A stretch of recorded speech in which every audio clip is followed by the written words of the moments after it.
What's up guys, I'm Phoenix Master 1 and welcome back for some more Fire Emblem heroes, and today I'm going to be giving you guys a banner review of the legendary banner that we're getting tomorrow. It features Eliwood as the legendary hero finally, and in times like these where I might get demonetized for taking this man's name, I really want to thank today's sponsor, Amino apps. Amino is a collection of many sub-communities of literally any kind of interest or hobby you might have.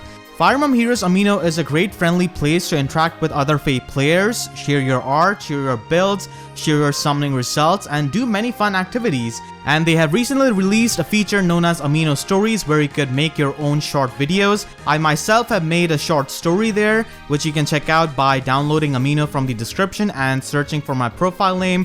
It's a story about some Fire Emblem Heroes trivia, which you might like. And now let us begin with this banner review. So we have got Blazing Knight Eliwood here. He's been drawn by Wada Sachiko, and I'm a really big fan of her. She's definitely my favorite artist in FEH because her art is just so amazing to look at. The colors are so vibrant, I really love it. And he is a sword cavalier, we have enough of those, and he definitely faces some competition, at least when it comes to being offensive. And he's a really good support unit. He's actually a wind legendary hero because Roy was already the fire legendary hero with that effect, so you could definitely use him in allegiance battle for getting more points, and pair up can be used with him, and he can score 175 BST because of his legendary effect, and that makes him the best scoring cavalier in the entire game in terms of arena. And he's actually a really good cheerleader. So that's Eliwood, and he's here with his 1000-degree knife. Does anyone remember those memes? Oh god, okay. So he has got Ardent Durandal. This gives him +3 attack, and at start of turn, he grants the bonus doubler effect to any ally who has got the highest attack in that team. And this effect is pretty crazy because you're freeing up slot A of a unit who's on the team, and that is a huge thing because there are so many good slot A skills that you could run. Bread skill, distant counter, maybe something like Fodder's defense res. There are so many options which you could run on slot A if you free that up, especially on an enemy phase unit. Like for example, you could use this on Noe and even FEH, you know, those common dragons. You could run a bread skill, you can have bonus doubler effect from Eliwood, but the only problem is that Lightning Bread doesn't really have the best might, so you will have to manage a bit to have their attack as the highest among the team. And this can definitely be used with someone like Mufasa. Cannot take his name because YouTube will nuke me. So yeah, Mufasa can be used with Eliwood. He does have good attack, and I feel like units with preferred weapons definitely get a bit more out of this because they already have higher might. So someone like Mufasa can be incredible with his slot C skill, bonus doubler effect, and he's just a really good support unit with this. And because this is like the global buff, he can also help someone like DC Vantage Levitain, DC Vantage Ares, or like CC Vantage Blade Tome units like Nino. So in Ether Raids definitely has application with that, but the thing is that you will have to watch out for Panic Manner and Panic in general. So that's something you have to keep in mind while using him, because unlike Male Corrin, who's also a really popular support unit, Eliwood functions on visible buffs. His assist skill is Rally Speed Res Plus, goes really well with his slot C skill, and he's pretty much able to buff up all stats of an ally with those two skills. Death Blow 4, I think this is the first time a tier 4 skill has appeared on 2 units. Brave Celica had this previously, but Death Blow 4 is definitely going to be helpful for Eliwood in the player phase. And he's got Chill Attack. I wish this was Chill Defense or something else because we already have Chill Attack as a sacred seal, and I would have liked to have like double Chill skills for support on him. And finally, his slot C skill is an exclusive skill, Vision of Arcadia. And at start of turn, if you've got a dragon or a beast ally on your team, then he gives +6 attack and +6 defense to an ally who has got the highest attack. So it pretty much functions like an opening skill, but it does have that condition. So you could easily use some kind of free-to-play dragon or some kind of free-to-play beast unit. And because this has got a global range, this is incredibly effective with units who need to use like Smite strategy in Ether Raids, like Vantage units or maybe even Gale Force units, Beast units even, because you don't really have to be near an ally to give them this buff. You just have to make sure that they've got the highest attack and you're done. You're going to be giving this boost to them. You have the rally skill to buff up the remaining stats. You have the bonus doubler effect in his weapon. So he's incredibly good support unit, and if he was a mythic hero, that would have been crazy because that's really good for supporting units in Ether Raids. And fun fact, if you can have an entire team with the same attack stat, you can give all of them the bonus doubler effect and a slot C buff, which is pretty insane. Now, granted, that's going to be hard to manage and hard to get the same visible attack on every single unit on your team, but still, it's an option and there's still possibility. So he's purely going to be a support unit, probably going to be having decent attack though from my stat speculation, but mainly his role is to support the teammates, and he does have good mobility of being a horse unit, so that is definitely going to be useful in something like ether rates for getting the pots and stuff like that. But he still has like 2 flaws. The first one is that panic is going to be annoying, so you have to watch out for that. And the second one is that even though he's so good in ether raids, you cannot always use him because he's a legendary hero. You cannot bless him, so you have to make sure that the win season is going on. So that's the only thing which kind of holds him back. Other than that, he's a fantastic support unit. So he's going to be hitting this green mage with the 1000-degree knife. And I did calculate the stats based on this of this green mage, and according to my stat speculation, he should be having somewhere around 36 at base attack. He does have 37 HP, as we can see. 35 speed is something I'm expecting, and not really a lot of bulk. Kind of similar to Brave Roy in that aspect, I guess, when it comes to bulk. Like, it's not really completely terrible, but it's not really as great either. But he's definitely going to be facing competition when it comes to being offensive. But he doesn't really have to care too much about that because he's mainly a support unit. Now, a lot of people actually do not like the fact that he's a support unit. But honestly, I'm fine with that because Eliwood fans have got a couple of options. If you want to have an offensive Eliwood, you've got the regular one, which could easily merge, get the weapon refine. If you want to have like an enemy phase Eliwood, you've got Valentine Eliwood. If you want to have a support Eliwood, we have got this legendary version. Like if you're just trying to use Eliwood on your team, you have a couple of options to pick. He does have the pair up. Hector is going to show up to help Eliwood as always. And yeah, so here we have got some other heroes. Let's talk about them. The first one is going to be Gunnthra. She actually has a bonus week going on in ether raids. A pretty good unit in that aspect because she's got good resistance, has got good color in green, which is pretty amazing for tanking hits from blue threats in ether raids. And in general, her Blizzard Tome is kind of like a reverse Blade Tome. There are a lot of skills and weapons which can help Gunnthra get the extra damage from Blizzard Tome by having those kinds of debuffs. So it's actually pretty nifty, but in terms of fodder, she's so underwhelming. The only reason she has got 2 out of 5 over 1 out of 5 is because we do not have any kind of easily accessible unit with Res Ploy. That's the main reason. We do have a Sacred Seal for that, but if there was any kind of Grandeur Battle unit with Res Ploy, then I would rate her 1 out of 5, but still. But she's pretty underwhelming when it comes to being fodder, so that's something. And then we have got Legendary Ephraim. One of the best Gale Force units in the game because he can sacrifice a slot A skill to run something like Heavy Blade, and then you could run the Heavy Blade Sacred Seal on another Gale Force unit because Ephraim already has a pretty respectable attack stat, and the auto double he gets with Flame Segment is super useful. So he's a really good Gale Force unit in that aspect. You could also use him with his default base kit and use him like for healing and stuff, but mostly people use him as a Gale Force unit in something like Ether Raids. A really good, powerful unit with a good weapon like Flame Segment. He doesn't really have much for fodder because Sturdy Stance is available on Halloween Dorcas, and that's pretty much it. So he doesn't really bring too much in terms of fodder, and that's like a common theme with a lot of the heroes on this banner. The next one is Female Grima. Colorless is really good for tanking and something like Ether Raids, but once again, she's got the same problem as other legendary heroes. You cannot really bless her. You have to wait for the Earth season. She doesn't really have the highest attack stat, and she cannot really use breath skills like other dragons, but still she can be a pretty good tank because of being a colorless unit, and being a flyer is pretty good for mobility. And in terms of fodder, she does have Rest Smoke, which is really useful for CC Vantage Blade Tome units in Ether Raids. You could definitely run Savage Blow on your CC Vantage units, but still Rest Smoke is definitely an option which you could try. This can also be run on nukes like Selkie, who don't really have the rest stat to run something like Res Ploy and don't really care about running Attack Smoke. So Res Ploy can be pretty good on mage nukes like those. And then we have got Legendary Ryoma. Ryoma has got pretty good offensive stat spread.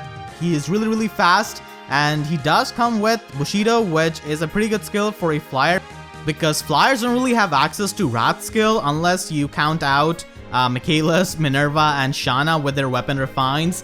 So he can be a really powerful unit with that, and to utilize his offenses, I really like using Fire Sweep Sword over his Raijinto, honestly, because he doesn't really have the greatest magical bulk for that, and you could definitely use him in Ether Raids, I guess, in the light season when the water season is also coinciding, so that could help patch up his resistance, but still it's not going to be ending up very pretty for you, because you're going to be facing a lot of blue threats, and not to mention Legendary Alm, who will just shoot him down if you do not have Iot Shield Sacred Seal.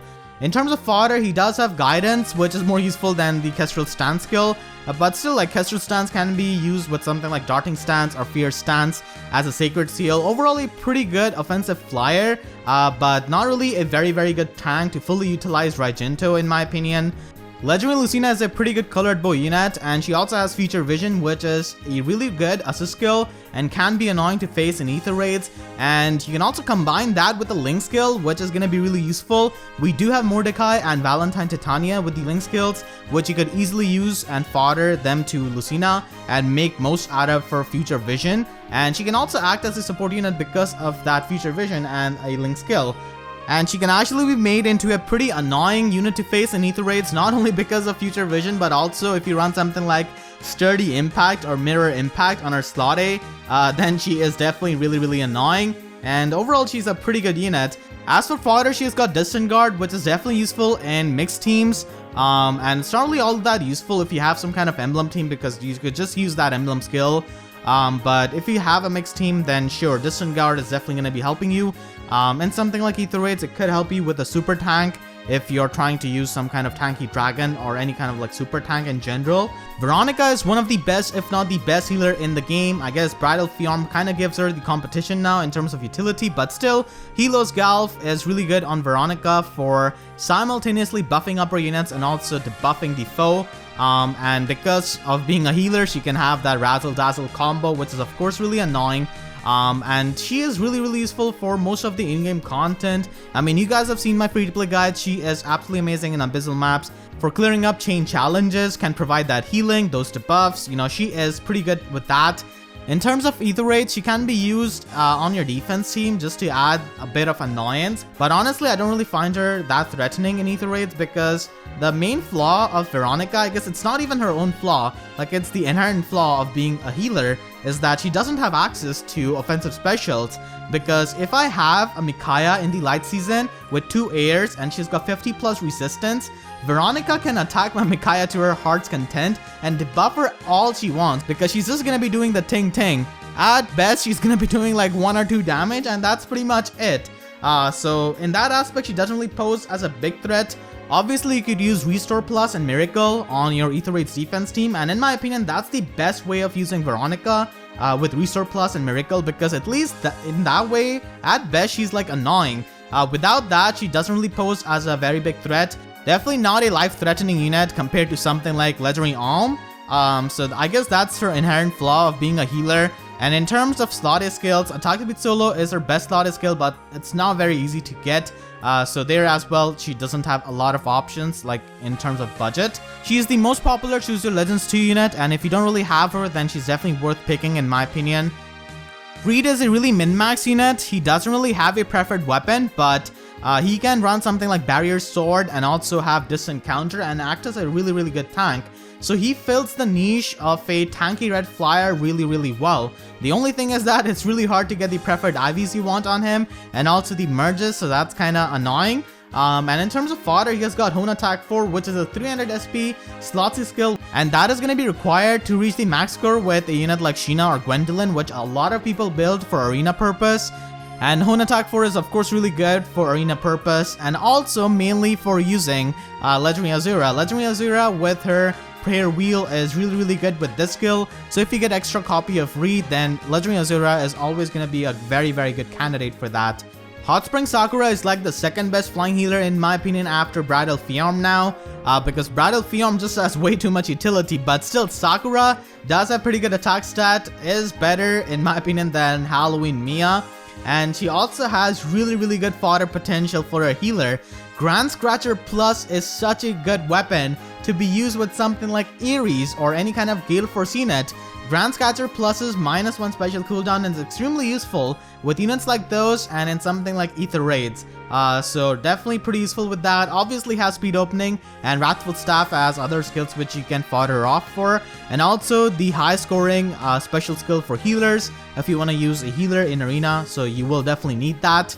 So she's a pretty good healer and definitely really useful as a support unit and even as a fodder because of Grand Scratcher Plus. It makes Gale Force into a 4-turn cooldown special, which is extremely useful. Helps a lot for units setting up their special spiral and stuff like that. And also helps units like Ares, obviously. Then we've got Hot Spring, Hinoka.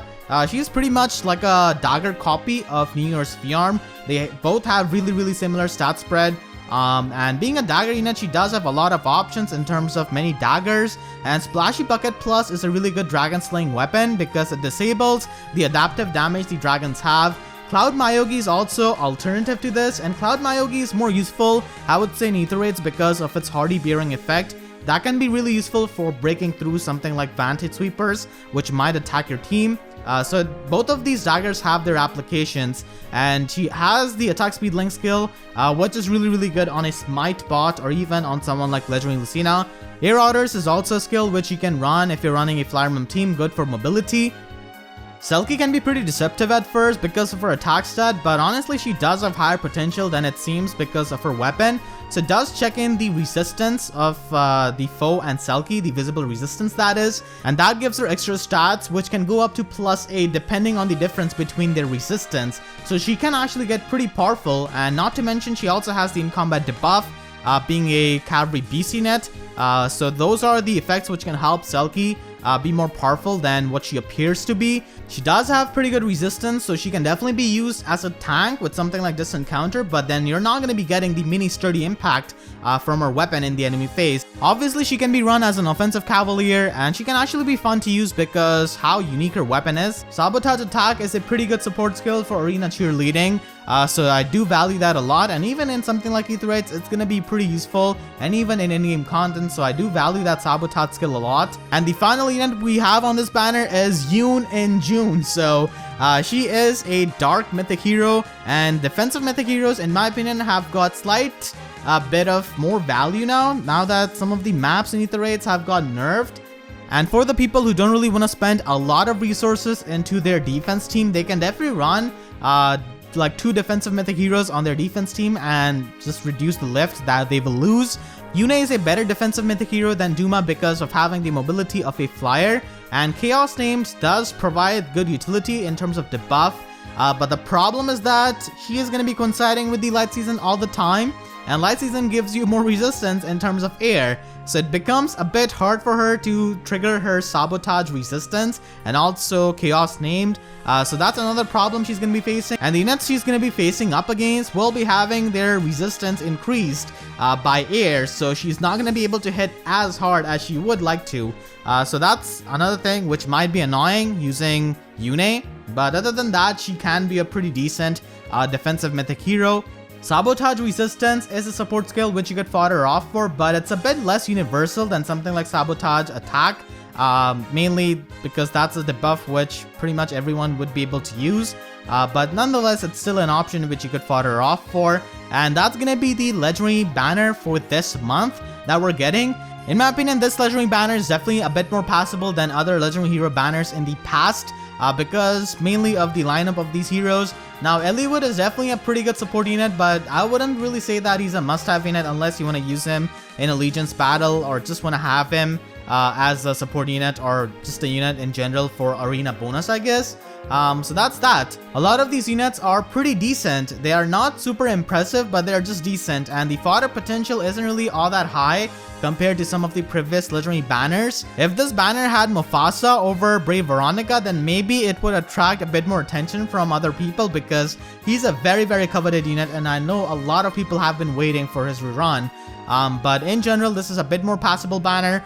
Once again, we're going to be getting another summer banner in early July, so you could definitely save for that if you enjoy those kinds of seasonal units. You could also save up your orbs for Choose Your Legends 3. There are not really too many months left for that, and Brave Eliwood is going to be a thing on that banner. So if you're a pretty big Eliwood fan, then you're definitely going to be in a bit of a pickle, to say the least. So that is going to be it for this video. I hope you guys enjoyed. If you did, then please be sure to leave a like. It will help me tremendously. And you can also share this video with your friends who are trying to pull on this banner. And if you haven't already, then make sure to subscribe for more Fire Emblem Heroes content. And please be sure to hit that notification bell and click on all so that you can always get the updates to my videos whenever I upload. Because YouTube sub boxes are about as painful as Durandal and Ninian's interaction. So with that being said, I'll see you guys next time. Thank you so much for watching and have a great day.